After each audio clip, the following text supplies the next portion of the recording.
End-of-life planning is never easy, but it's extremely important and can put your mind and the minds of your loved ones at ease. Turns out more and more Oklahomans, young and old, are not waiting until it's too late to create an estate plan. Jason Doyle reports. Just kind of did all three, like a probate, estate plan, and administration. In the wake of the COVID-19 pandemic, many people are becoming aware of their own mortality. It's driving demand for end-of-life planning services like those offered by the attorneys at Oklahoma City law firm Ball Morris Lowe. In fact, demand has become so high for estate planning, the law firm has just merged with another. We're really excited to partner with the wonderful attorneys with Mug Winston. I've worked with Bria and Kristen over the years, and their level of professionalism and dedication to the clients is second to none. Attorney Brian Hill confirms there's been an increase in people thinking ahead and trying to plan to make sure their children, property, and other issues are taken care of if they become incapacitated or die. In fact, Ball Morris Lowe has experienced a spike of 156% increase in estate planning traffic. And that's probably a direct result of the pandemic and of the growing demographic in our community. While talking about end-of-life issues is difficult for most families, actually going through the process of planning for extended care, how far healthcare providers should go to save a life, and how an estate will be dispersed after a person's death can bring a feeling of security with it. So we're seeing that families, young families especially, that are worried that who would take over or watch or be in care of their minor children if they were not here. So they want to be in charge. They want to have some control over that. So they're building in estate plans at an earlier age, which is something we haven't seen in a long time. Planning on what happens should a person become incapacitated and cannot speak for themselves is catching more attention these days as well.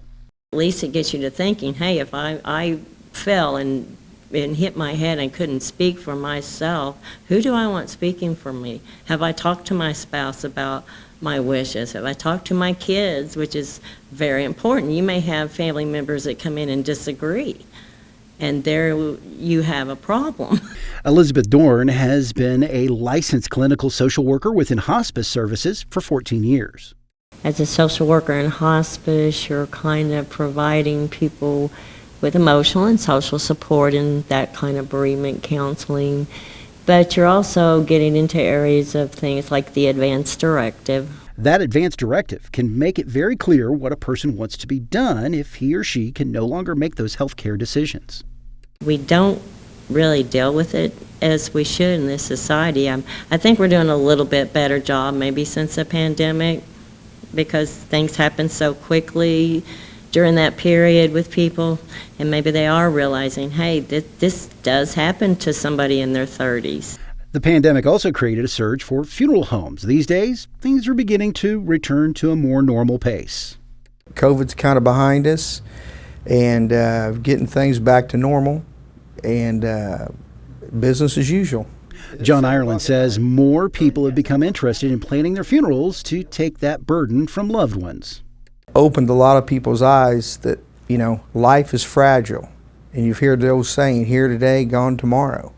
And there's a lot of truth to that.